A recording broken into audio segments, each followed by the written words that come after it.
never stop, I'll get it if I want it. Gotta make to myself a promise. I won't quit, keep going till I got it. I won't give up till I'm on top. Yo, no, I ain't the type to give up. If I do something, man, I do it till I get what I want. I turn a business out of nothing into something I love. I got a poker face, but honestly, I'm not one to bluff. I flip a switch, never miss, man, I always stay up. Don't let them see you, bitch, always have a plan to stay tough. This life ahead of you ain't easy, it was built to be rough. But that's what makes a personality, is tragedy, bruh. So keep your head on your shoulders. Now we ain't out here moving rocks, we out here moving. Yo, what is up? It's me, it's Keenan. We're back. We're in a building with another 7200 Seconds podcast. I got my guy, Coach Dante, in the building, and it's a great day. If you're a Houston Texans fan, Coach, what's going on? It's a hell of a fucking day to be in Houston right now, man. And I got a message when we get to the subject for all the naysayer and the haters that love to talk bad crap about the Houston Texans. But it's a wonderful day, man. The fan base is happy for once. Just happy to get the right coach in, man. D'Amico Ryans, JJ Watt is all on Twitter going crazy. The Houston Texans players are going crazy. This is a great day to be a Houston Texans fan, and this is a great day for the organization, man. I'm ready to get right into it. I mean, since we already talking about it, the breaking news so far. Yeah, you got an echo. I do? Yeah. Hold on. I'm still got an echo? That's only when I talk though. I wanted to meet it. Let me see. Say something. You hear me now? Yeah, you good. You straight. Okay. I mean, since we talking about it, you got the breaking news coming out of Houston right now. D'Amico Ryans gets a 6-year deal to be the head coach of the Texans. Anthony Price says he's happy, but he don't know about the 6 years. Dante, since you are in the city, go ahead and talk about it, man. Man, like I say, man, I love everything about the deal, man. The Houston Texans fan base love the deal. But the 6 years, if you don't know about the 6 years, it's the commitment to D'Amico Ryans. They're giving to D'Amico Ryans. They're giving him the commitment and let him know, hey, we committed to you. We want you here, and we're going to give you some time. Like people always say, they're not going to give D'Amico Ryans a time to get this right. They're going to fire him just like they fired David Culley, and they're going to fire him just like they fired David Culley and they fired Lovie Smith. So they immediately, when people think of the Houston Texans, they think of us that we're going to be just one and done. This is what the 6-year deal is for the commitment to Lovie Smith, the commitment to D'Amico Ryans. They're giving them time to get it right with the right quarterback in the draft, with the receiving core that I think we should get in the draft. But this is a lovely day to be in Houston. I'm very excited, very pumped up. And for people out there that say that we're dysfunctional and we're a racist organization, I thank y'all for the naysayers, the hate on the Houston Texans, not trying to get the coaching situation right. Because unfortunately, we interviewed Jonathan Gannon. He said it was a great interview. We did interview Sean Payton. And Sean Payton immediately came out and said he would love to coach the Houston Texans. He will be considered as a coach for the Houston Texans, but we just didn't want to give up a draft capital to able to have the best bald head, black behind, crystal ball head, alcohol ball head, the best coaching candidate out there to come coach for this team. That's a blessing. That just says something. The organization is trying to get it right. They're trying to get it right. They want to go into a new direction, and he's going to change some players' life. And he's going to go out there. He's going to make Darius Stingley a stud. He's going to make Jalen Petrie is already a stud his own self. He's already a stud his own self. He had a damn near all-pro year. He's going to make him better. He's going to make Thomas Booker better, the defensive edge from Stanford. So we got the best ball-head motherfucker out there. And for people to say that we are a dysfunctional organization, y'all shut up and stop talking. Oh, yeah, let's fire Kyle McNair. Let's sell the team because let me give a shout out to Kyle McNair, for stepping in, taking a hold of this organization. He immediately stepped in and said, I'm going to be a part of this head coaching shirts. If Bob McNair didn't say that, who knows who would have been hired? for the Houston Texans. But I want to give credit to Bob McNair for stepping in and taking a hold of this organization back and making damn sure we get D'Amico Ryans. And for the people that said the Texans are a dysfunctional organization, shut up. So AP got a question for you, Dante. He said, "You think because Ryan's got hired now, will Brandon Cook stay?" I don't know if he's gonna stay. I can't. I don't know if he's gonna stay. I don't know if he's gonna stay. But if he goes, it won't bite. We still need to draft another receiver. We still don't want nobody here that didn't want to be here in the first place. So if he goes, so be it. I know he did say he wanted to go to a contending team, so you never know. Yeah. He might, want to try to go somewhere. But another head coaching gig that just went down today too. Sean Payton, y'all. Sean Payton has a job. Now it's funny because Denver actually wanted Ryans first, but they didn't get to him. He turned them down. He turned them down. Actually, he didn't want the job. Payton is going to the Denver Broncos. Everybody was like, "Oh, that's not an attractive spot." Why not? You still got Russell Wilson. I don't care what happened to Russell Wilson last year. This last year, we already know Russell Wilson was not the same guy. He regressed this year because of Nathaniel Hackett and his play calling and didn't let Russell be Russell. What happened when the Hackett got fired? You seen Russell Wilson again. You seen Russell Wilson go back to being a Russ we all know he can be. And when him and Judy get the right connection and chemistry, that team is going to be great. And now they got Sean Payton there. So Sean Payton is going. So Denver and the Saints have discussed the package. I'm trying to get the package deal now. Hold on, because it was for some picks. Because technically he's still a Saint. So yes, you can trade a head coach. If you didn't know that, you can trade a head coach. John Gruden was traded from the Raiders to the Tampa Bay Buccaneers and got them a championship. That's how he got to Tampa Bay. The Saints and the Buccaneers. Saints. The Saints and the Broncos just finalized the deal. Conversation. New Orleans Saints will get a first round and an easy pick. Probably likely in the second round. So yeah, this is a great move for Denver. John Elway getting it done finally. Dante, what do you think about Sean Payton and Russell Wilson?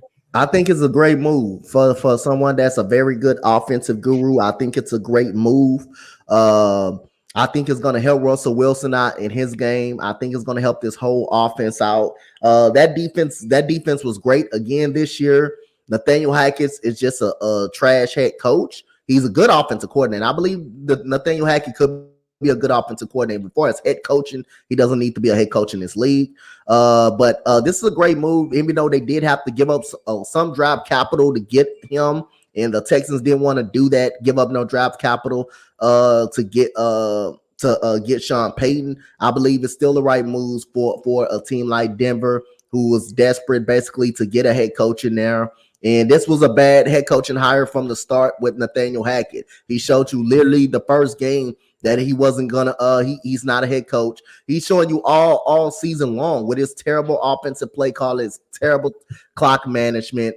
And like I said again, this is a great move. I understand you have to give up some draft picks, you have to give up a little draft capital, but I still think it's a good move to go in the right direction with a Super Bowl winning caliber head coach and Sean Payton. And you got the skill players on offense to get it done. They got to stay on the field as well. They got to be able to stay on the field as well. This defense is already good.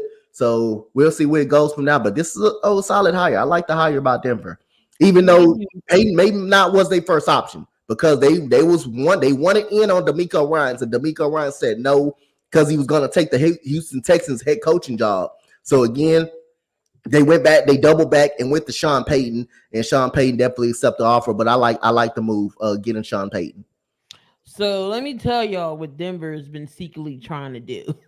So Denver, in the last few weeks, they zeroed in on D'Amico Ryans. They secretly tried to get Harbaugh from Michigan. Who's dysfunctional? Who's the one was dysfunctional? The Broncos was, not the Texans. Who's this? Now you talking about a dysfunctional organization. That's who you talking about dysfunctional, who tried to get every coach in the book and it didn't work. They tried to get Harbaugh from Michigan. But then they negotiated a deal for Sean Payton. And then again, they tried to hire D'Amico Ryans but then they finalized the deal with Sean Payton. They went back to Sean Payton. They went back to him. But so who's dysfunctional? While the Texans interviewing good head coaching candidates, and if we were so dysfunctional, why did they want to interview? Why would they want an interview from us? If we were so dysfunctional, why would they want to come here and coach for us? Which is like I say, the Houston Texans all was keyed on DeMeco Ryans, and DeMeco Ryans wanted the job. He wanted the job, and that told you by Frank Warner's voice that he knew he was coming to Houston, and everybody else, the players from Houston, all of that were campaigning him to come to Houston. But who was dysfunctional? Was it us or the Broncos? I think the Broncos was dysfunctional at first until they got Sean Payton, and they knew they lost out on DeMeco Ryans because he turned them down. So they doubled back and went back to get Sean Payton and had to spend draft picks to get Sean Payton. While we got the best, like I said, the best bald-headed black guy out there, which is DeMeco Ryans. That head is shining, boy. DeMeco knows the organization, played for them. JJ Watt, like you said, is on board on Twitter. Great teammate. Wife is from the area, so why not? It was just a perfect fit. And he's a defensive guy, so he'll definitely get that defense. Defense already has flashes, so he'll definitely. If it's not in this year, give him to at least till next year or so. Oh, he's got a 6-year deal, so they're giving him more than enough time to get the job right. That shows you they committed. It's not going to be a one and done. They shows he's committed, and we had one of the best secondaries in the league. We was good against the pass last year. People don't know that we was actually good against the pass. We was just trash against the run. So if you can run it, why throw it on our defense? Why throw it? That was our strong suit last year.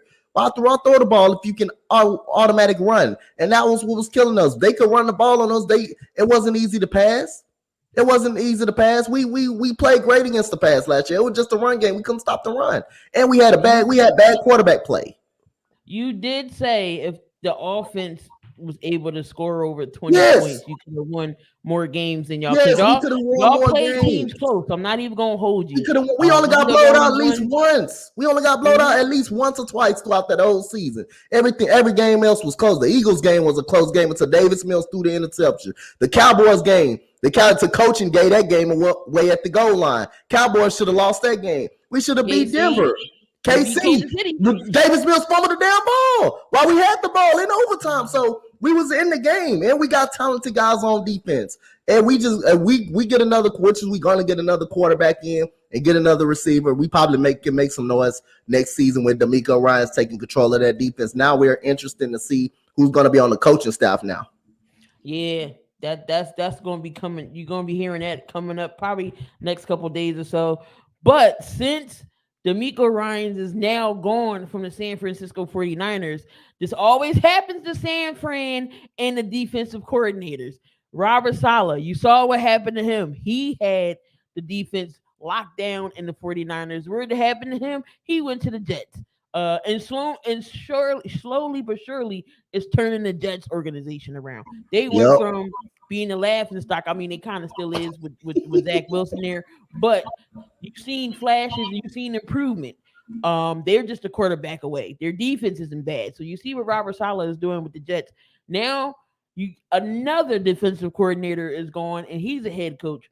So now the 49ers have requested to speak with Steve Wilks to fill their spot in for the defensive coordinator job. What do you think about that?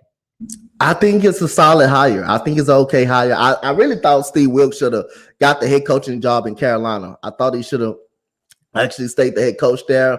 They won their last game of the season. They went down the stretch. If they would have beat Tampa Bay, they would have been in the playoffs. They would have been in the playoffs with that win later during the season.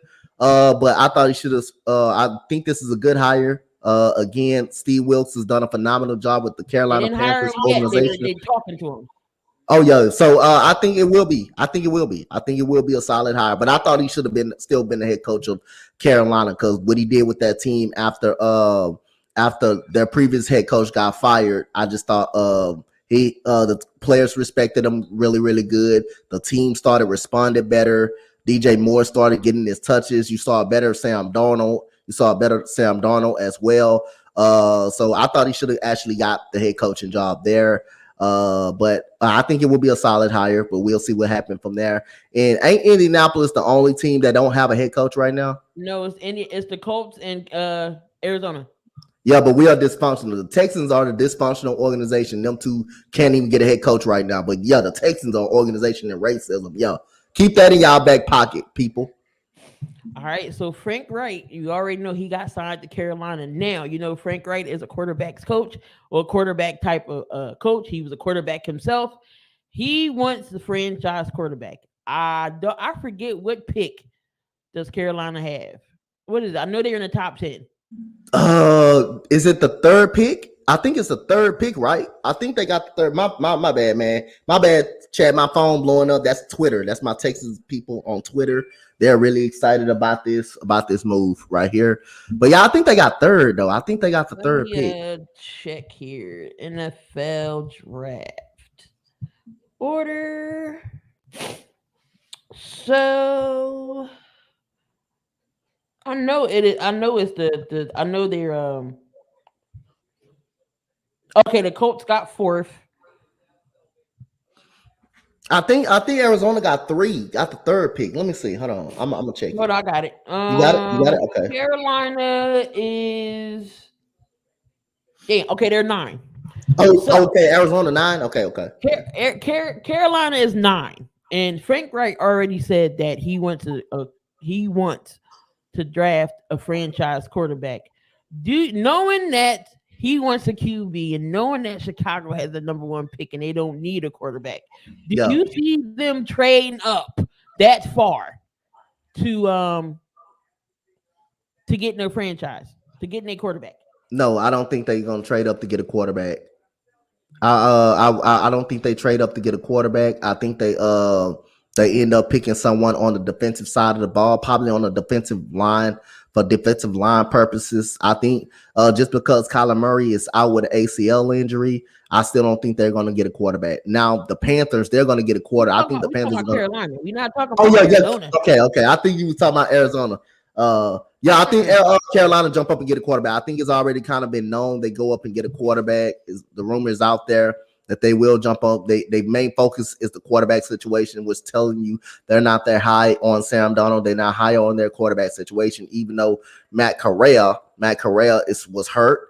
Yeah, I think they jump up and get a quarterback. I see them jumping up to get a quarterback. That just depends on what spot you get. Huh? What do you give Chicago in return? Okay, what you say? I said, what do you give Chicago in return? If you want to jump up 8 spots to number 1, I think something is lagging. Something back. Something is lagging. Hold on. Okay.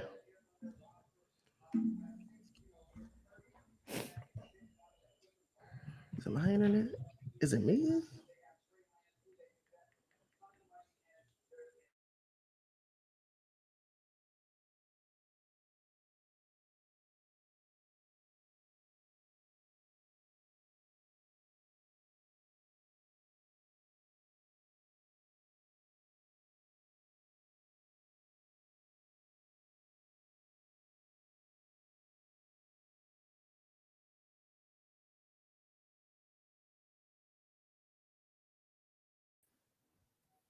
My fault, guys. We having some technical difficulties here. Can y'all hear me all right out there?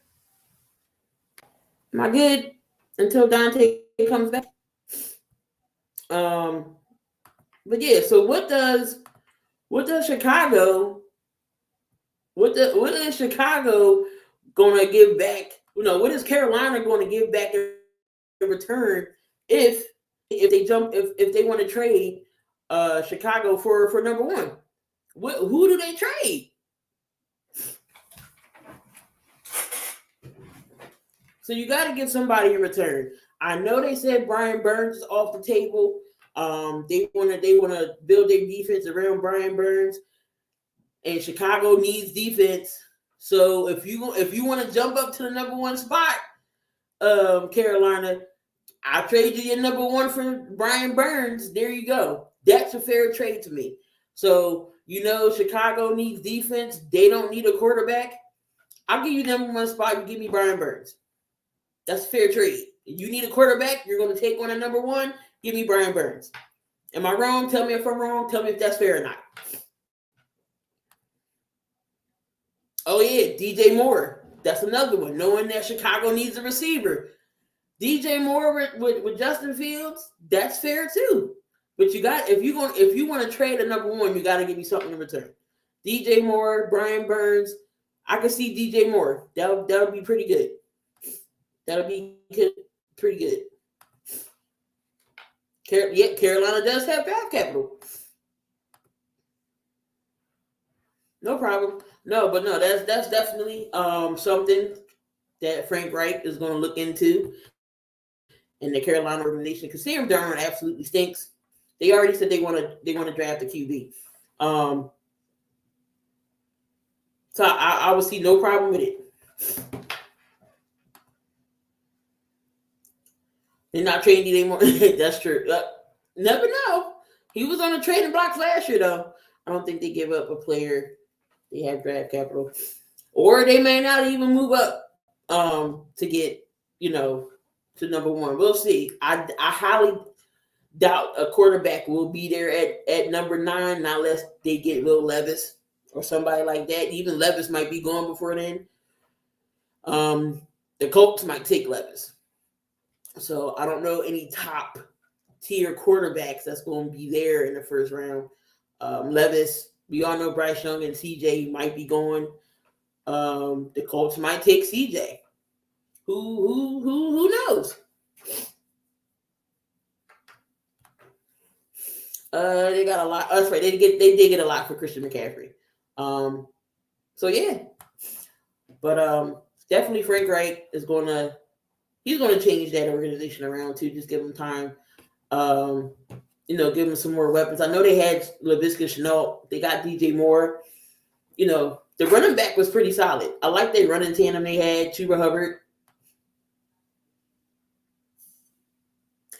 Panthers should just draft Hooker and sit him. Hendon Hooker, that's an option. I know he's coming off that ACL injury.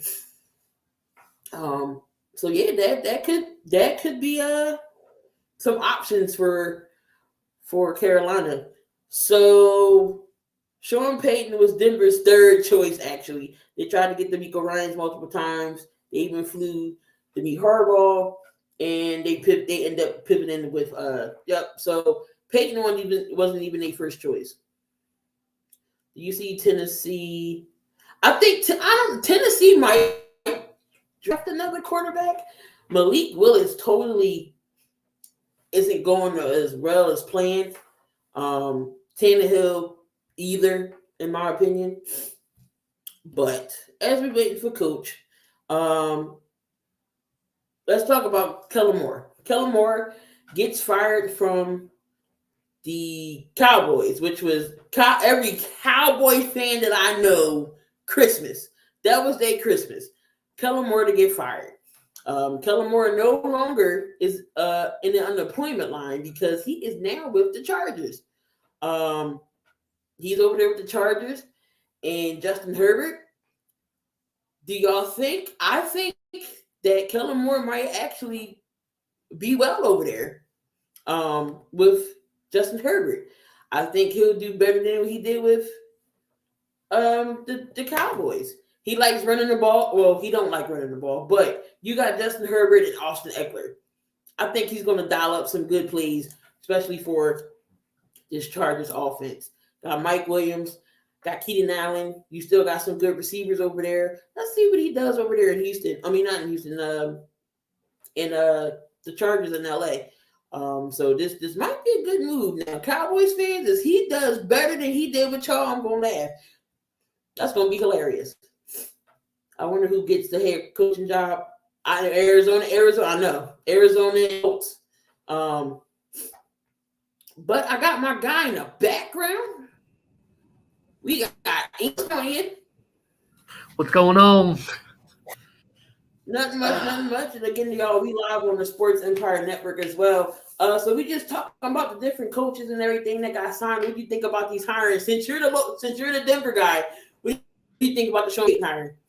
So, I mean, honestly, if we look at it from like a whole broad spectrum, in theory, we really just let go of a second rounder and Bradley Chubb, and we got Sean Payton in a third in response.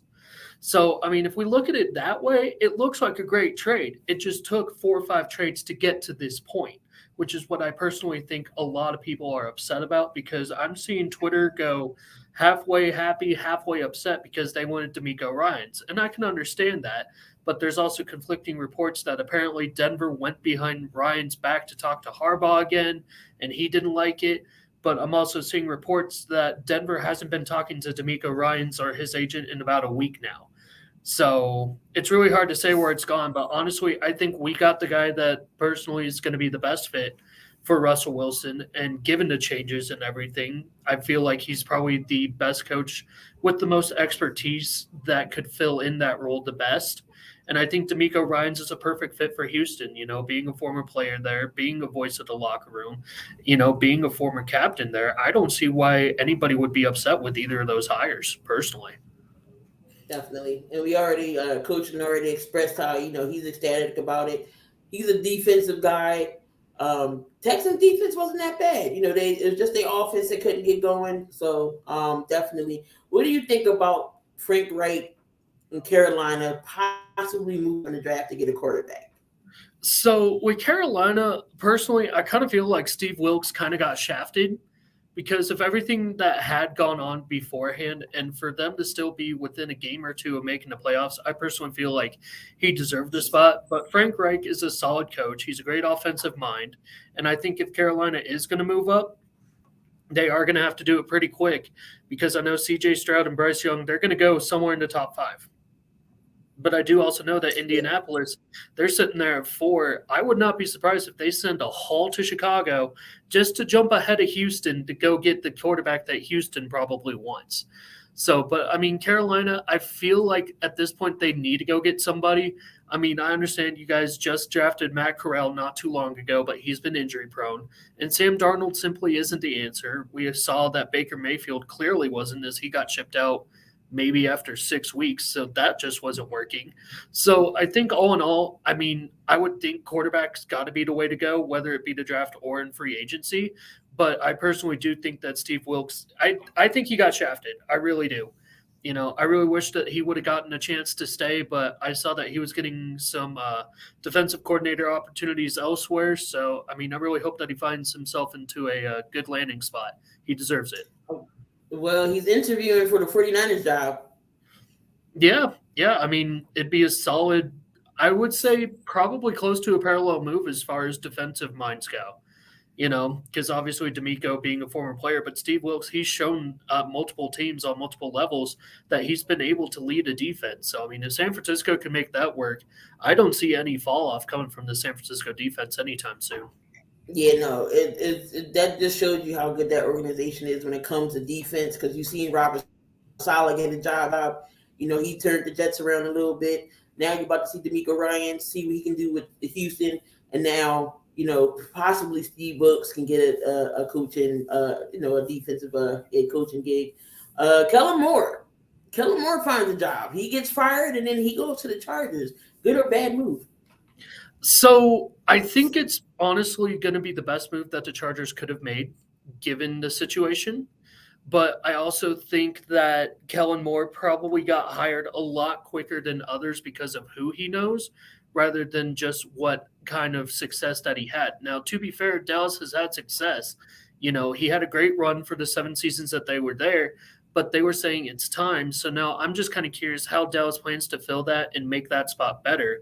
Because Kellen Moore, granted, with the exception of a couple play calls that we all like to rip coaches for, because we always look at the weird plays, kind of like this, what was it, the divisional with Zeke lining up under center. That doesn't make no sense. But, I mean, that's how people are going to look at him, but they're not going to look at the times where he had, 12-4 teams, leading them to NFC East titles here, there, because obviously your guys' division – y'all don't know how to go back-to-back in a division win. I don't know why y'all do it, but you do. But I mean, honestly, Kellen Moore, he has a great system. He has a great idea.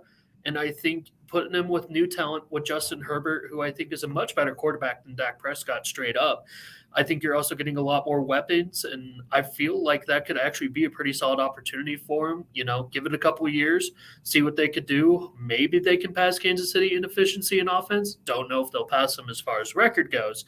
But at least as far as getting the offense clicking, I think they will see a little bit of a jump with it. Yeah, I think so. I mean, Herbert and Dak is two different quarterbacks. Hopefully, he don't try to run the annexation of Puerto Rico over there with because I was like, wait a minute, this move looks familiar. Let me find out he put him the annexation of Puerto Rico out from the Giants. At the Saints, got rid of, but they traded coaches. Do you think they try to draft a quarterback at 29? I mean, that's going to be an interesting choice to see what the Saints do there, especially with having that 29th pick added in, because I believe they also have one earlier in the draft as well. So I think it's going to really depend on what falls to them, especially there at the 29 spot. But personally, I think that they need to get another weapon, and I think that they need to address their linebackers a little bit more. So that's personally where I'd go with that first pick in the first rounder. But say if you could find yourself like an Anthony Richardson there at number 29, he's a solid mobile quarterback. I think he would fit the scheme really well. I mean, obviously, the way that the NFL is trending, if you don't have a mobile quarterback, you really don't have a quarterback unless you've got like a Brady, Rodgers, that type of, it has to be like in the pocket. But I just feel like, if you could get a mobile quarterback, I think Anthony Richardson, he's got a lot of mobility. There are some mechanic issues, but I feel like those could be fixed. So that might be one that you might want to look at there at 29 or potentially there at number 40 as well. I mean, Max Duggan is always out there as well. You see what he can do. And TCU, he was mobile. He was always moving, so he's definitely mobile. I like to call him Josh Allen Jr. there during that playoff run with everything that he did for that team. So I don't know how close that'll be, but it wouldn't be surprising if we see somewhat of a similar trajectory for him. Most definitely. All right, so we're going to talk about the AFC NFC Championship recap. First, we're going to start with the NFC. We got the Eagles taking on the San Francisco 49ers. And Eagles dominate that game, 31-7. Brock Purdy, he's going to be out for about 6 months with that UCL tear that he suffered. If Purdy was to stay in, do you think this game would have been closer than it was? I do believe that it would have been closer, but I still believe that the outcome would have been the same with Philadelphia taking it far and away. But at the same token, I mean, it's fun to live in what ifs as compared to what we saw. And the fact that, I don't know how many passes Josh Johnson threw, but for them to be sitting there saying we don't have a quarterback, that's kind of alarming, But I mean, shoot, I think at one point in the third quarter they had Christian McCaffrey line up at quarterback for a play. I'm like, screw it. If y'all are going to have fun with this Wildcat, go out in a blaze of glory. Let him play quarterback. Granted, he was basically their only offense all game that I was able to see. So, but I mean, no, Philly, that defense is something special. 78 sacks so far, third all time in getting to the quarterback. And I don't know how many more they would need, but I mean, Patrick Mahomes, he's going to have 2 weeks to recover with that ankle sprain. So I don't know how much you'll be able to get to him. I wouldn't be surprised if y'all get to him a couple times at least. But I just truly think that the defense was just too stout that day. You guys had every route covered as they needed to. I personally think even if you had Jimmy G in there, they might have gotten maybe 14, maybe 17 points. But I don't see them pulling all the way back. And then plus the penalties killed them. 10 penalties. You can't win games that way. I mean, I know that Devontae Smith catch wasn't a catch. It's just camera angle wasn't on. That's why Shanahan didn't go for it. That's why Smith was like, hurry up, because he knew he didn't catch it either. But, and they just completely shut down everybody. Kittle didn't really go off. Deebo Samuel didn't go off. Now, because do you think Deebo's production over the season went down because he said he didn't want to be a running back? Now, that's like being all over the place in the slot, in the running game. I mean, running back. Do you think his production went down because he said he only wants to play quarterback? I mean, wide receiver? I can't being possible, but at the same time, I think the coach was going to use him however that he needed to be used best. When he was moving around, I felt like he was honestly getting more open looks, and maybe it wasn't just him, but maybe more players on the team were getting open looks because the defense was so locked in on him. You'd have to move him one way or another. That could shift an entire defensive look. So, I mean, you could go from a cover two shell to a cover one very quickly, just depending on where you had your guy lined up. But that's just me. But personally, I think it's better with them moving around, but that's me. Coach, you good now? Yeah, I'm straight. My bad. I forgot I had my iPhone. I used that as a hotspot to get back home. My bad. I forgot about that. I'm so goddamn excited. Go ahead. Just recapping that Eagles and the San Fran game, talking about how dominant the Eagles defense was, pretty much shutting down San Fran. So what you think about the game? I just thought the difference when Brock Purdy kind of went out. At first, it was the start of the game when Brock Purdy went out. I thought the 49ers was by the second quarter. I thought the 49ers was giving the Eagles a little trouble on the defensive side of the ball. I thought they were still giving the Eagles a little bit of trouble. Bosa was being disciplined. He was shutting everything down on the outside. And I really thought that secondary did pretty well. I thought the secondary did pretty well outside of probably the one play you gave to Devontae Smith, which was a drop. But, after when the commercial came on and when the game came back on, nobody knew that the ball was actually dropped after that. That would have changed the momentum a little bit. It was still 24-7 though at the end of the game. But when Brock Purdy went out and they couldn't throw the ball up the field. Josh Johnson couldn't be accurate enough. They couldn't run the ball. I thought that Philadelphia defense started dominating. And I just thought, the 49ers in the middle of the second quarter self-destructed on penalties. They self-destructed on penalties. You had the face mask penalty. You had the illegal touching. You had the illegal contact on Dallas, the play on Dallas Goedert where you didn't need to grab them, and you had the hands to the face on the defensive lineman. I thought that those three penalties on that one drive changed the game. And right after that, you decide to put Brock Purdy in. He clearly could not throw the ball. The Eagles wasn't going to let him run the ball to get back into the game. And I just thought it was you just got to get an Eagle. You just got to get an Eagles credit. They dominated. They did have trouble in the first half with the defensive line because the offensive line wasn't blocking as much. That was due to that San Francisco defensive line getting home.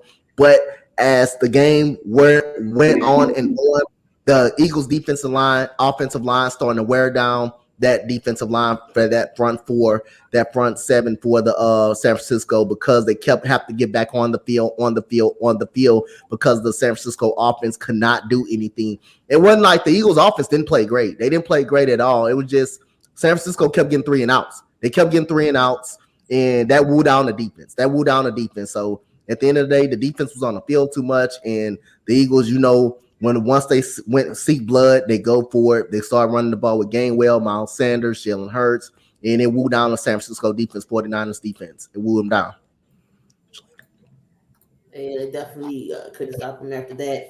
Moving on to the AFC Championship game, we got Joe Burrow and the Bengals going up against the Kansas City Chiefs. Chiefs pulled this game off. The Bengals had some blunders. They could have won this game. Ian, I'm going to start with you. The Bengals had this game, in my opinion. They could have won.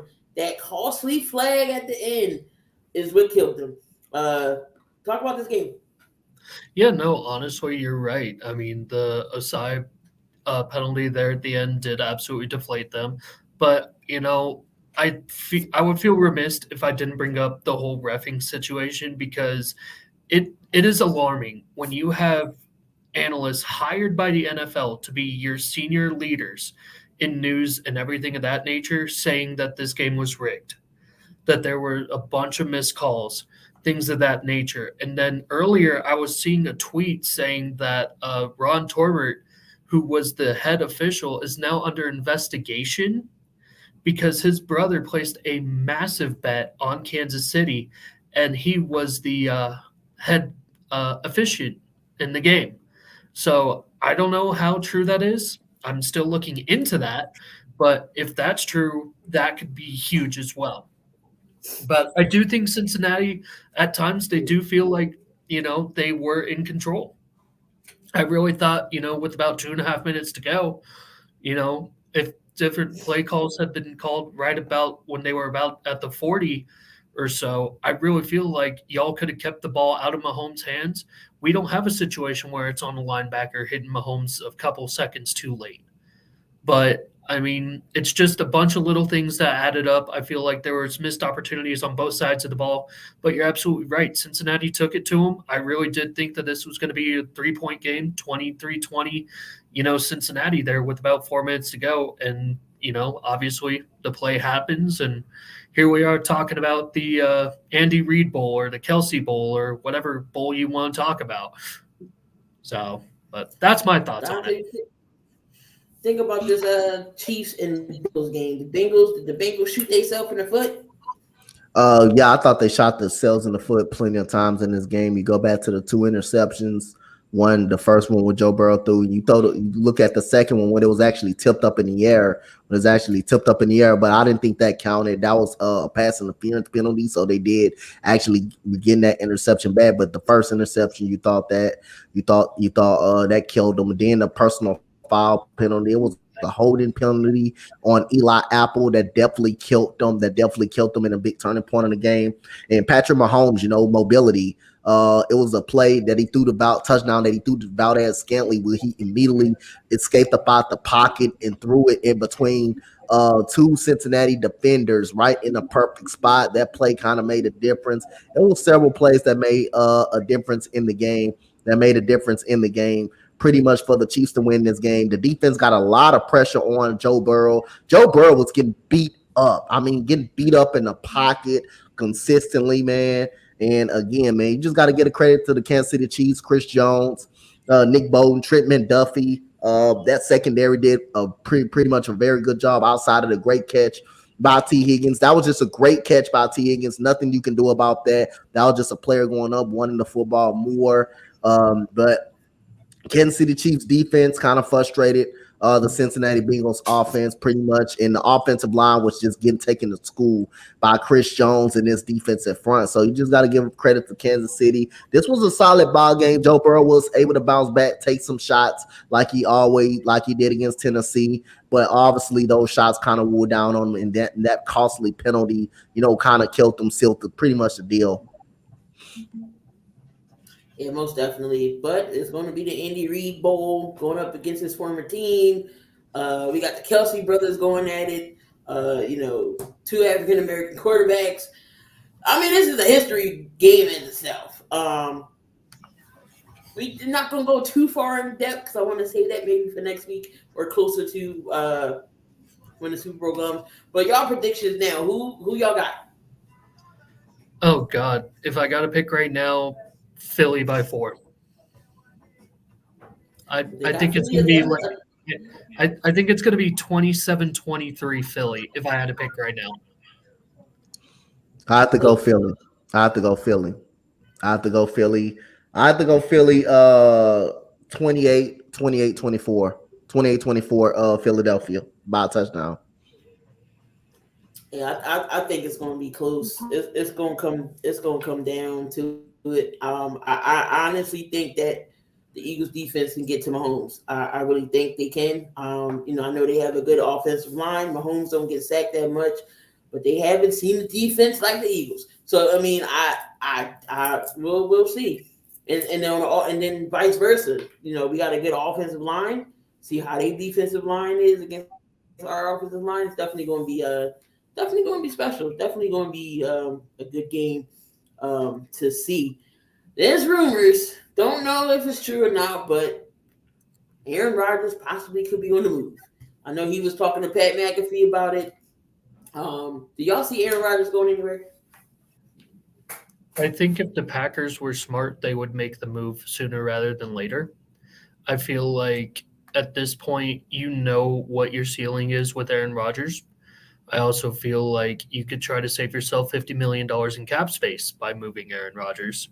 saying if the Jets would be willing to take on that contract, which seems to be the, I guess, betting favorite of where he would go if he were to be traded, kind of following a Brett Favre-esque type career arc at that point. But honestly, because I know Rodgers was saying, okay, yeah, they're making all these decisions without me.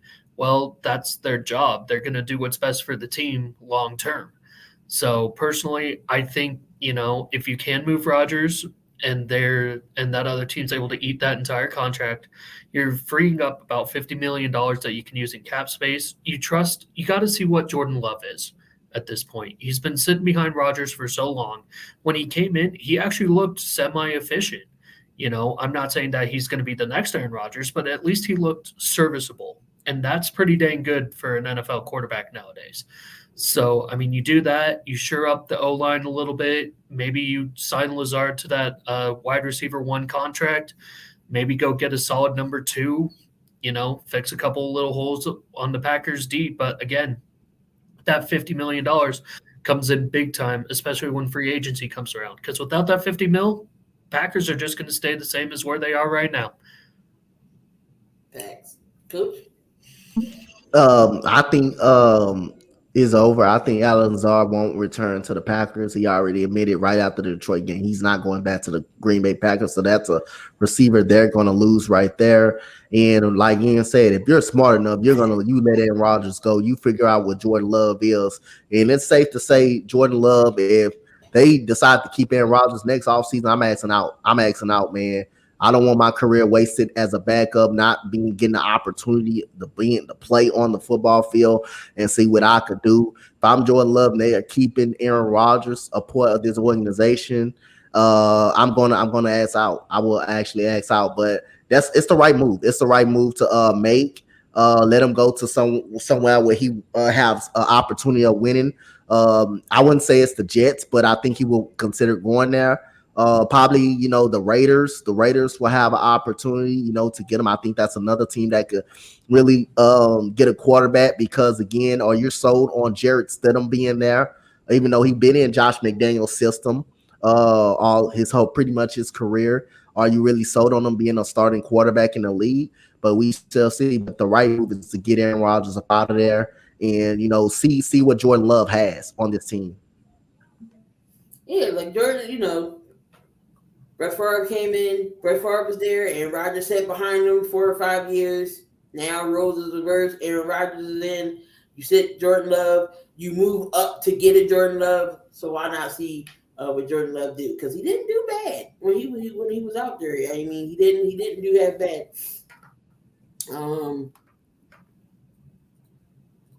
Aaron Rodgers' time in Green Bay is over.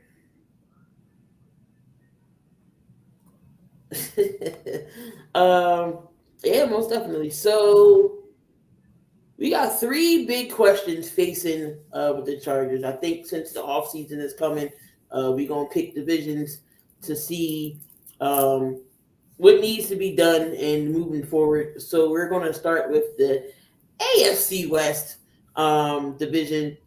So 3 biggest questions with facing the Chargers. Herbert's deal. Do you pay Herbert for a point-blank period? Does Justin Herbert get a payday? Yes. And if the Chargers don't, they are absolutely out of touch with the league. Herbert's still probably the top 5, maybe top 6 quarterbacks in the AFC. You're going to need a quarterback of that caliber, and especially at that age, to have some kind of competition there in the AFC West, because we all know Mahomes is sticking around for another 9 years. In Denver, I might be a little bit biased, but we can't be any worse than what we were this year. The Raiders, the Raiders, if rumors are true, there's a certain TB12 that might be coming to town. So they're going to need weapons. They need a solid base there at quarterback. Herbert has done enough, in my opinion, to earn that contract. Maybe not on Mahomes' level or Lamar's as far as, not winning awards or Super Bowl or anything of that nature, but he has become the face of that franchise. I would pay him in a heartbeat. I absolutely would. I think Chargers fans would be ridiculous if they said no. Dante, does Herbert get to his extension? Pass. That's I not even mean, a question. no. That's not even a question to me. Well, whoever let Herbert don't pay Herbert, they need to be fired from the organization. If you don't pay this man, they need to be fired if they don't pay this man. If Brandon Staley does not make it to the playoffs or nowhere near or some type of turnaround, is he going next year? Yes. Staley should, yes. Yes. Should have been going this year, but he should have got the pink slip he should have got the pink slip when that clock hit 0. They should have pulled a Herm Edwards right on the field and fired him. Because there's no way you let the Jags come back. You up 24 points. But anyway, how's it going to be now that Kellen Moore is running the show with the offense, please? You say what? How's Kellen Moore going to do with the offense? I think he's going to probably be the same. He's going to let Justin Herbert be Justin Herbert. Yes, Austin Eckler is going to get his numbers. I think this offense is if Keenan Allen and Mike Williams can stay healthy, that receiving core hasn't been able to be healthy either. If they can all play together too, I think this receiving core and this offense should be at least better than what they were last year. So Kellen Moore has a better offense, than he had in Dallas with better weapons and a better talented weapons. I think he just not need to be too conservative. He got the right quarterback for it. He got the right running back. You would call Austin Eckler probably a top 5 running back in the league that can catch up out of the backfield and also run. He didn't get the opportunities that he supposed to gotten in the playoff game, but Kellen Moore is not. He should not be so conservative now that he got the quarterback and he got the weapons. But only it's gonna depend if they can stay healthy. This team has to stay healthy, man. If this team can't stay healthy, they can be in trouble. And that's one of the things that hurt them, this offense throughout the years and limited them because of the health of their wide receiving core and the health of the Chargers of not being healthy. So if Mike Williams and Keenan Allen can somehow stay healthy and stay on the field for at least 16 games this year, then you can start seeing the truth of this offense coming out, this high-powered offense coming out. But Kellen is going to be on Kellen Moore and Coach Staley to make this happen. But the players on the field got to be healthy. The players on the field has not been healthy. So what about the defense? We've seen on paper Darwin James, J.C. Jackson didn't really play. Bosa stayed getting hurt, but he came back. Khalil Mack was the only healthy person there. Right, Callahan was okay. What did the Chargers defense have to do to be that elite defense?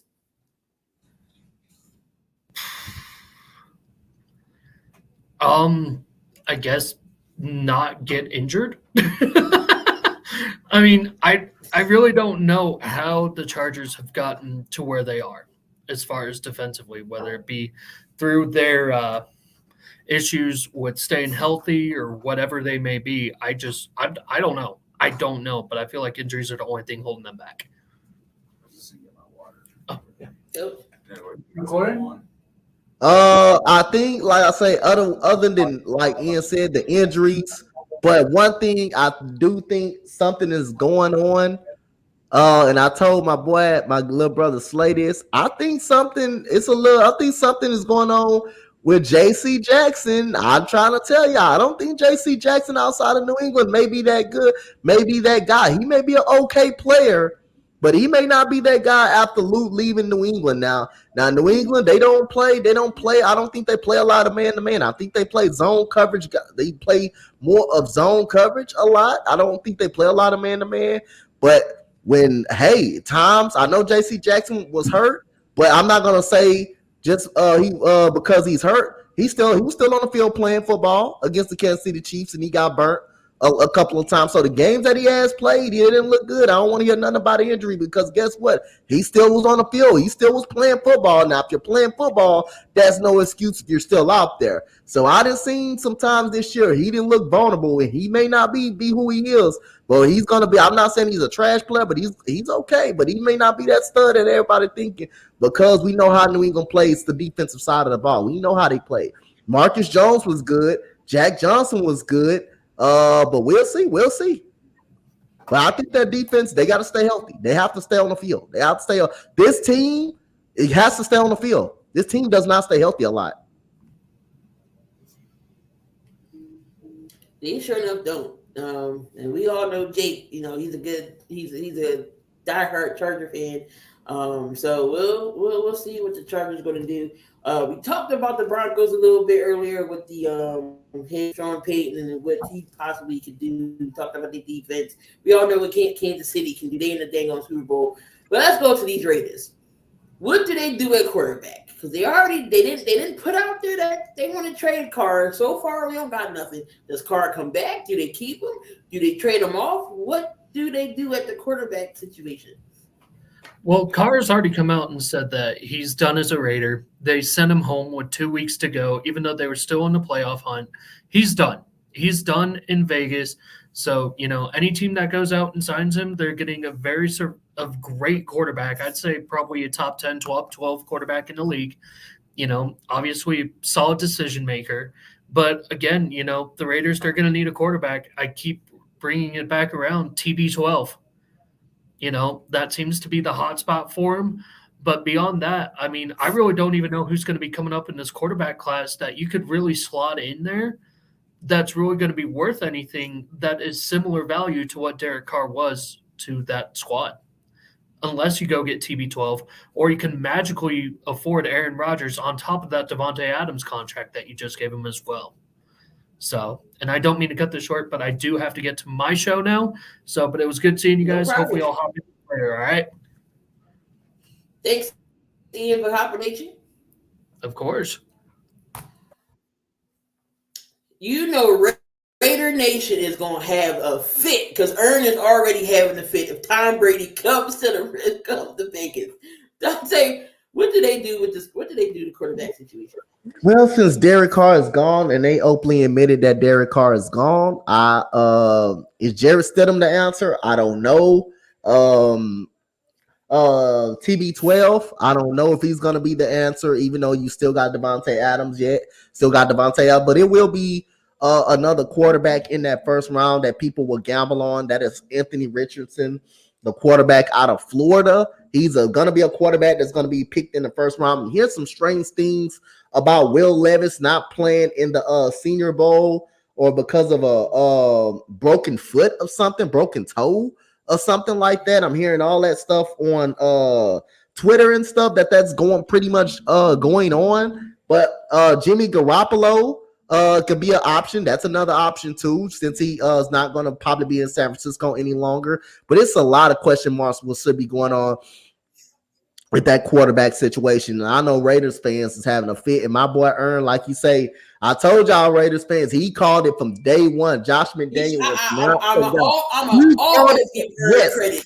I swear to God, Ern is my boy. He is my guy. Ern is my guy. He called it. He said no. He was right there. Me and Key was right there in the show when he called it. And he was arguing, he said, no, I do not like this movie. It's not going to be good. And guess what? Hey, Ern, they eat. Hey, I bet everybody else fighting, arguing and about it. And you try to tell them. You try to let them know, Ern. You try to let them know. They don't listen. He said, I do not like this move whatsoever. Everybody was like, oh, give McDaniels a chance, blah, blah, blah. He was like, no, I don't want to. And now, look what happened. In the words of Ern, Josh McDummy. Josh McDummy, yeah, they feel dumb now. Everybody wanted to crucify Ern. They wanted to send him to the. I swear to God, they wanted Ern. They wanted Ern neck. They wanted Ern neck after that one. Hey, they wanted Ern neck right after that one, and it appeared to be right. Hey, Ern is right. Ern know what he talking about. Y'all got Ern, man. Y'all got my boy Ern messed up. He know what he talking about. But if y'all get TB12, oh my God, I'm gonna keep the receipts because it's in the chat. Ern said no, TB12, no. I think Ern will watch. I don't think he will watch the damn Raiders if TB12 went there. But it's that time, y'all. It's that time. Coach, who's on your list this week? Know what I got, man, this week? My handy dandy notebook. So I didn't put a little thing. I didn't put a little theme on, man. If you don't, you probably don't know this, Key, but it's gonna be very exciting right here at my number 3 pick, and I think people are gonna like it. So let me start out with my first, my fifth, the fifth one. The first time on the list. He's a center. He's a forward from Texas Tech. They come back from 23 points down against Iowa State. Iowa State, who's a really good team in the Big 12. Kevin O'Banner, 24 points at number 5, 13 rebounds on Texas Tech. They were 0-8 in conference play, and they beat one of the best teams in the Big 12 last night. They were 0-8. They were 0-8 in conference play. And they come from behind 23 points, and Kevin O'Banner was a big part of that one from last night win over Iowa State. Thank you so much, Kevin O'Banner, because y'all helped Texas get up to the top of the Big 12 with that win against Baylor. Thank you so much, Kevin O'Banner. You definitely contribute, so he deserves to be on this list at number 5. First time making the list. The number 4 on my list. It was a great game between LSU ladies and Tennessee Volunteers ladies last night. And we got the veteran who's gonna probably, I don't know if she's gonna be in the WNBA draft, but she is a vet. Her name is Lexis Morris. Lexis Morris, LSU guard, 31 points, 3 assists, 6 rebounds. Definitely, Angel Reese did have a double-double, but Lexis Morris was the deciding factor of that game yesterday of beating Tennessee, Tennessee had a tough schedule. They lost to UConn, but they were 8-0 going into that game. Both teams were 8-0 going into that game. And Lexis Norris was the reason why Tennessee left up out of that 8-1 and they're 9-0. I can't wait till LSU and South Carolina play. I cannot wait till they play. That's going to be a really good game when those two teams match up. So number 3, you really want to know number 3, Key? You really want to know who's number 3? The whole Eagles defense. I put the whole Eagles defense at number 3. You put the whole I put the whole team, the whole Eagles defense. They deserve it because 31-7. Yes, Brock Purdy went up out of the game, but he played in the game, but he just happened to get hurt. Nobody wished no injury on anybody. Nobody knew that was going to happen. But this Eagles defense giving up only 7 points to this offense, completely shutting the 49ers down. Hurting 2 quarterbacks, taking out 2 quarterbacks. This Eagles team and this Eagles defense deserve to be at number 3. And I know that was shocking, but yes, a team can go on here, and especially if you play great and you play lights out, especially on the defensive side. Yes, you on my list. Number 2, and this is gonna be sadly, but again, it's gotta be. If someone's gonna be number 1, and it's gonna be a great one I pick. Joel Embiid is number 2, but if Joel Embiid is number 2, something is better. That means something. Performance is another better. It's probably better. But Joel Embiid, 47 points, 5 assists, 18 rebounds. Yes, he played great. He played great against Jokic. He did. Joel Embiid got good respect for Jokic. You can tell after the game. It's nothing personal. Yes, like I say again, I voted for Joel Embiid several times to win the MVP award. I know a lot of Philly fans think he got robbed, and so be it. Like I say again, Jokic is a great player. He's a great player in his own, and like I said, I wasn't mad that he won it. And then I also went for Joel Embiid to win. But we do know his injury history that seems to hurt him down a stretch. But he balled out. He balled out. And to go as far as to call Nikola Jokic a fluky, a fraudulent MVP, come on now, that's going too far. That's taking away how great the man is, and this man is really a really great player. So, like I say, but let me get to number 1, and the first time on this list is Damian Lillard. Lillard, 60 points against Utah. Wait, what did he score? 60? He scored against Utah the same week, the Wednesday. It was a Wednesday game against Utah. He scored 60 points against Utah. That's why Joel Embiid was number 2, because it had to be something that I knew he scored 60 points, 8 assists, 7 rebounds, and that is the coach Dante list of this week. And I think this ain't the only time Joel Embiid been on the list. And this ain't the only time Joel Embiid been on the list. And he will be on this list. On your list. He did drop 50-something points. You say what? I thought Luka was on your list. You thought who? Luka Doncic. He scored what, 50? 53 last night, yo. But Damian Lillard scored 60 against Utah. Scored 60 against Utah. I think on Wednesday he scored 60 last Wednesday against Utah. So I kept up with that one. All right, y'all, and looks like we are done for when we talk about the NFL. We're gonna switch things over to the NBA. Yes, Luka Doncic does too much. Mark Cuban, y'all better go out and get this man some help because he's gonna be drained and burned out by the time playoff time comes. Yep. LeBron James, he only needs 117 points to pass Kareem. Yep. How many games do you think it takes him?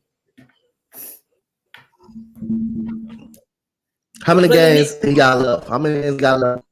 He played the Knicks tonight. He played the Knicks tonight. He got Indianapolis, and then he got OKC. I think coach is internet now. I know he having some other issues down there, and that's causing his internet. Is that good? I'm back now. You still frozen, but we can hear you. Oh, there you go. Yeah. Okay. So. Okay. So I think he get it. I think he get it. It depends on if he plays. It depends on if he plays these games. I think he gets it. I think he gets 117. Huh? He plays the Knicks. He plays the Knicks tonight. He got the Knicks. Okay. He got Indy and then OKC. The next 3 games. I think he gets it after the All-Star break. I'm gonna say after the All-Star break he gets it. I'm gonna say after the All-Star break he gets it. I'm gonna go after the All-Star break. Because OKC game is in LA, and I think he might want to save it for LA. Who knows? Who definitely knows? But LeBron is only 117 points away from passing Kareem Abdul-Jabbar of all-time scorer. Miles Turner, he is staying in Indy. He was on the trading block for a while, but Indianapolis decided to keep him. Was that a good or bad move? I think this I was not excited for this move. I think I thought Miles Turner wanted out, but obviously something had them to have a change of heart. I thought the Indiana Pacers should have went on and traded him. I think they still should make some moves at the trade deadline, get Buddy Hield about it out, but I'm just not excited about this move that Miles Turner is staying, in Indiana. So I think it's still obvious that they can trade him. I think they still probably possibility they can trade him sometime down the road. But I'm just not that excited for the move by him. Should have just went on and traded him to somewhere better. I thought he should have just moved on. But something enticed him to stay. But we're gonna see how the deal works out. All right, so trading deadline's coming up. Of course, the All-Star game. We're gonna talk about that. But which title contender most needs to make a move at the trade deadline? I think the Miami Heat. You talking about title contender, right? I think Milwaukee. Milwaukee can use one guy on their bench. Now I'm not going to call the Sixers title contenders, but I think they need someone coming off the bench. I think they need a little more help. I think they need a little more help coming off the bench. No way. We should have lost to the damn Magic last night, 20 points. Y'all was up about 20 points and lost to the Magic? We was up about 20 and lost. Oh, my goodness. Y'all were about 20 and lost? Golly, I didn't know that.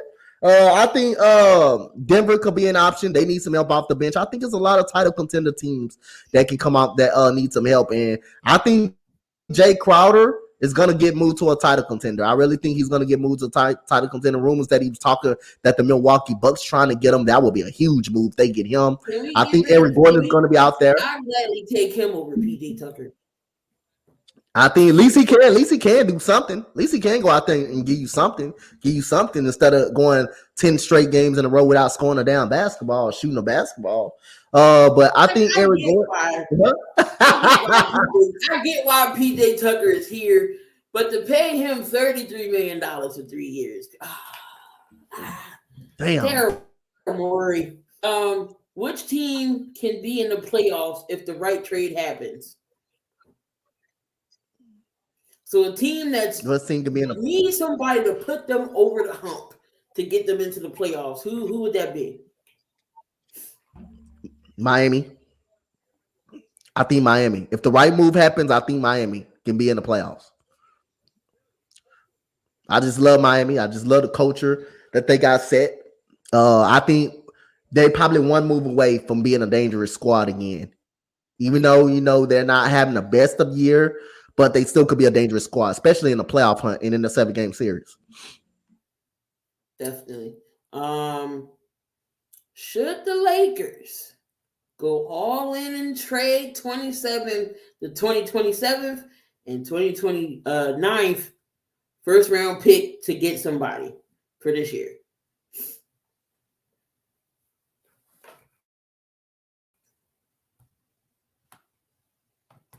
Oh, coach is laggy.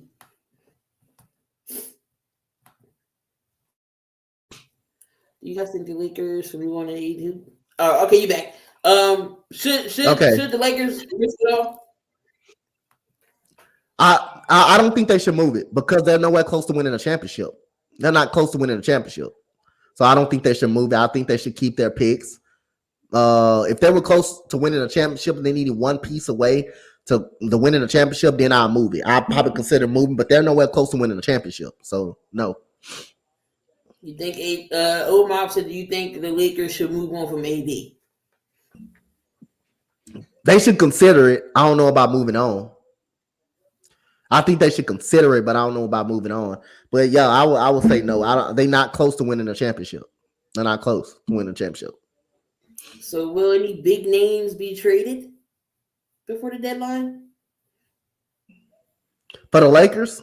I'm just saying in general. Any big names getting moved? Eric Gordon, I think I'm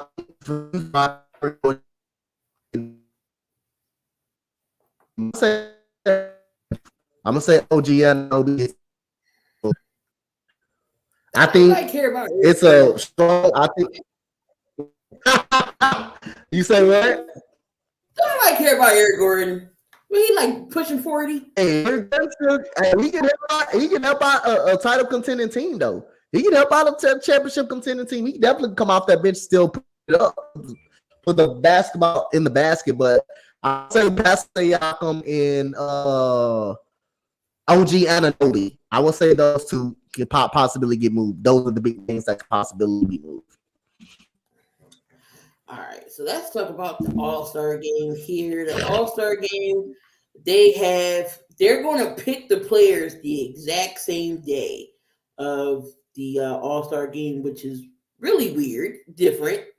I just wish they can go back to the way it used to be, West versus East. Like, why do we got to have team captain and all this other bullcrap? So this year's voting was different. They voted for Eastern Conference front court and the guards. So the front, and then the back court. So back court consists of 2 forwards and a center, I think it was. But let me get the All-Star list here. So you have for the East, you got Donovan Mitchell. This is your starting 5 for the East. You have Donovan Mitchell, Kyrie Irving, Giannis Antetokounmpo, Jason Tatum, Kevin Durant. So you mean to tell me no Joel Embiid is in the starter? So Jaylen Brown missed out of the East backcourt, and then Joel Embiid missed the East. So over in the West, of course, you got. Why is this site being stupid? All right, so I know LeBron James is the captain, which not surprising.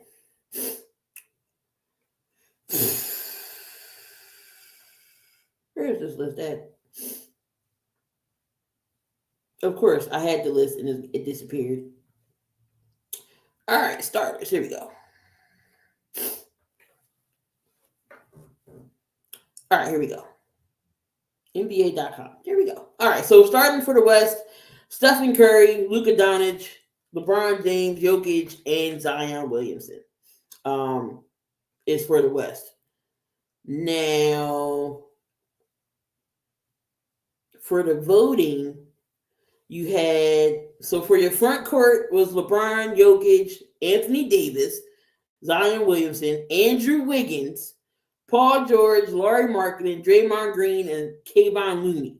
That was your front court.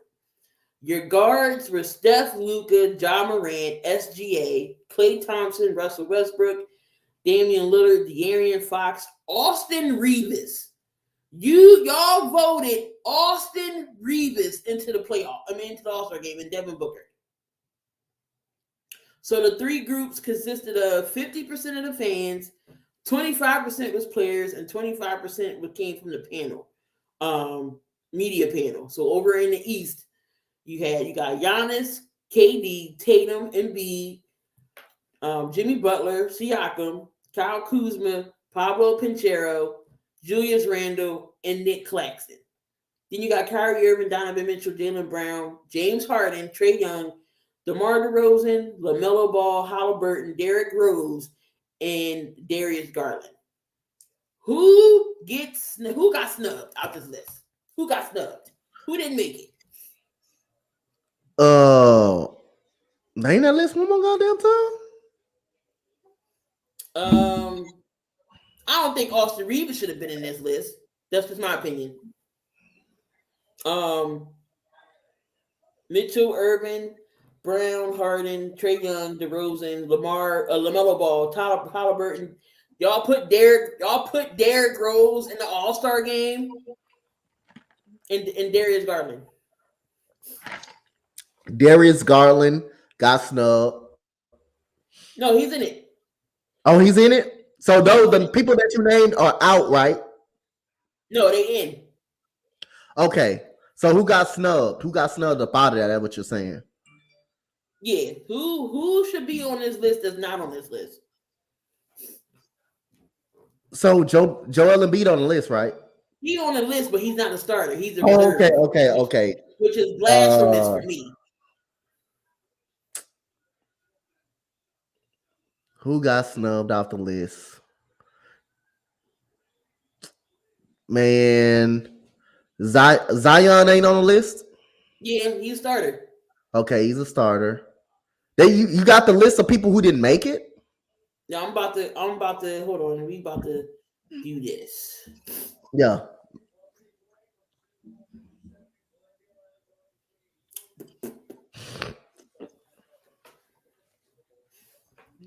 Not hating on Zion, shouldn't be there.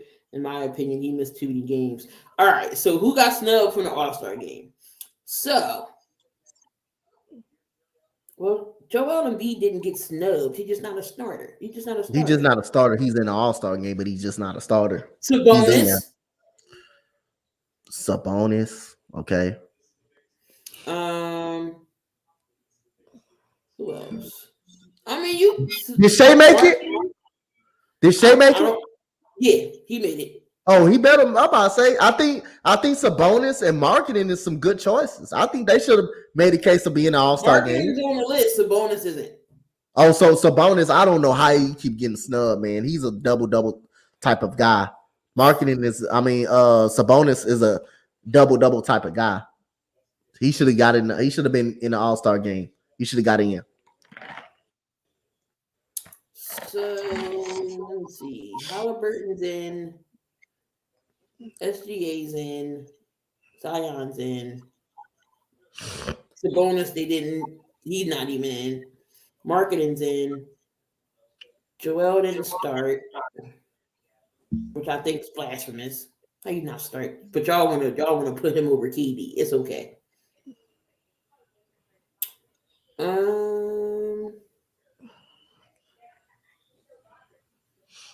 Tyrese Halliburton in? Yeah, he's in. Oh, that's good. That's good. De'Aaron Fox is in.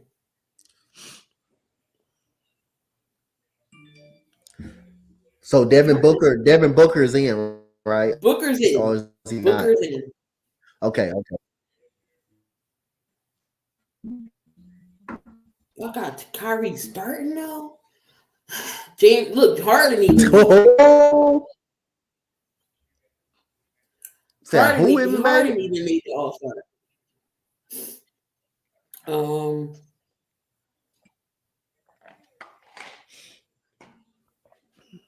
right, so okay, maybe it's a bonus. So the All-Star reserves, they're going to be announced Thursday night. So Okay. people still got a shot to get in Twitter reserves. Anthony Edwards was another one who didn't get in. I mean, who didn't get named. Yep. Y'all could another one. How he said how Booger, and he's been hurt for like 2 months. Damian Lillard, Bradley Beal's another one. Damian Lillard not in the All-Star game? I think he could be a reserve.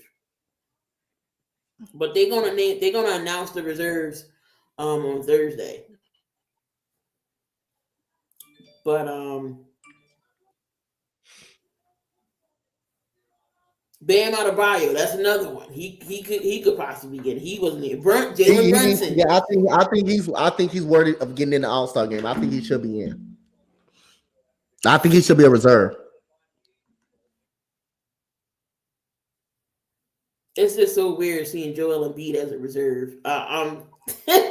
Drew Holiday deserves consideration. Drew Holiday deserves some consideration.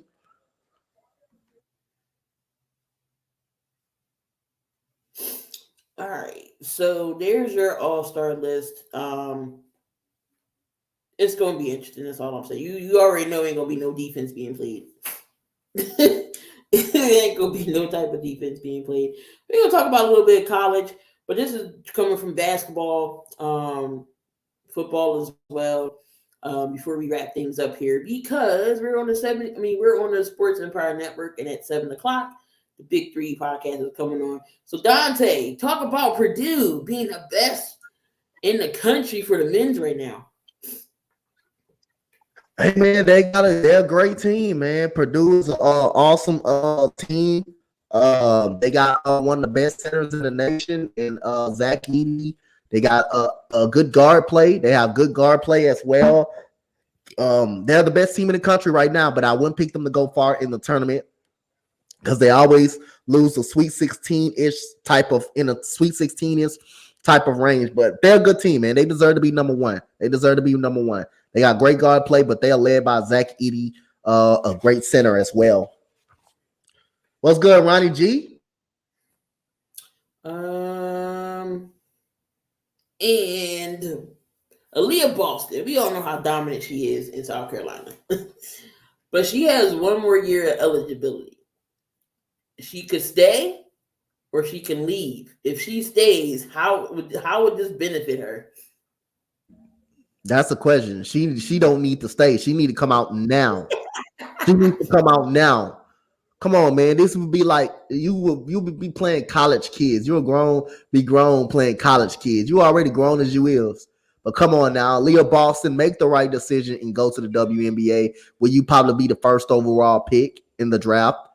You're ready for the WNBA right now. Don't waste your time staying in college and get hurt. And now all of a sudden, you got to reset. You got to hit the reset button. Come out of college now, Aaliyah Boston. I'm warning you, come out of college now and go to the WNBA after this season. Can you imagine if she stayed? Her and Caitlin Clark would probably go 1 and 2. Caitlin Clark, go be in a draft. It's some awesome college ladies going to be in that draft this year. So speaking of Aaliyah Boston, she is the headline again for the Wooden Award in the top 20. Leah Boston, you got Cameron Brink, Caitlin Clark's up there, Zia Cook. All these girls are up for the Wooden Award, but of course, Leah is number 1. South Carolina still is on top of the AP poll, but shout out to Oklahoma's Taylor Robinson. She set the 3-point record last night for Oklahoma. I don't know if you've seen that, Dante. I haven't seen it. So she holds the 3-point record in Oklahoma. 2 days after setting the NCAA women's basketball career for 3-pointers, Oklahoma Sooner guard Taylor Robertson had another life highlight. She did meet Stephen Curry, but she broke the record with her 498th 3-pointer in Oklahoma. So she's the record holder in college basketball for 3-pointers. That's crazy.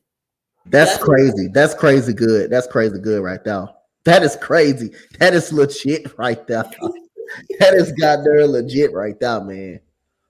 Oh man, but yeah, we don't really got too much for y'all else tonight. I mean, we pretty much broke down the breaking news that happened earlier today with the coaching.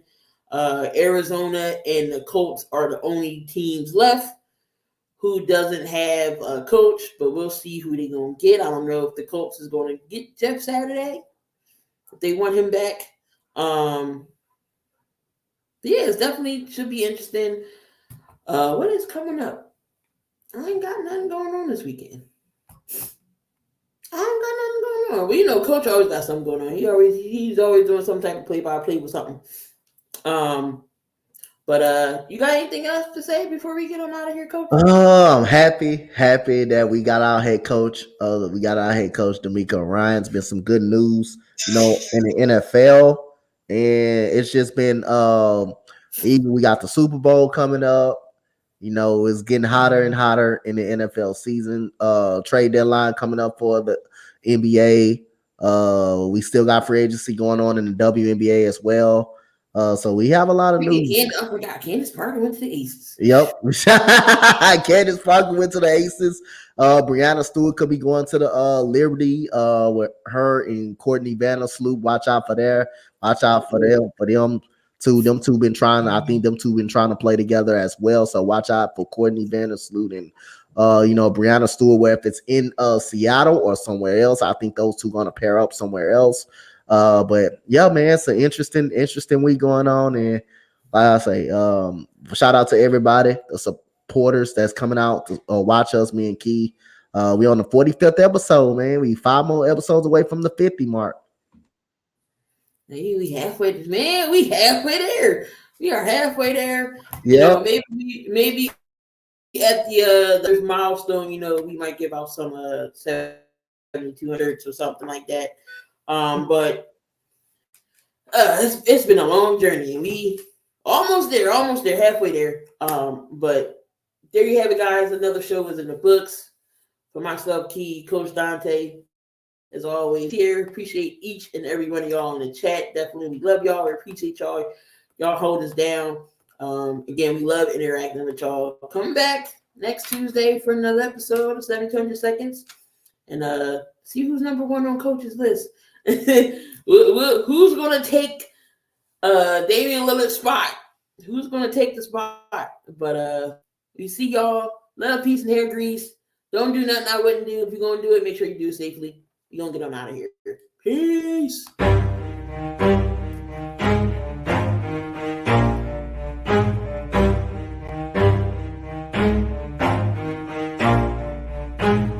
Never stop, I'll get it if I want it. Gotta make to myself a promise. I won't quit, keep going till I got it. I won't give up till I'm on top. Yo, no, I ain't the type to give up. If I do something, man, I do it till I get what I want. I turn a business out of nothing into something I love. I got a poker face, but honestly, I'm not one to bluff. I flip a switch, never miss, man, I always stay up. Don't let them see you, bitch, always have a plan to stay tough.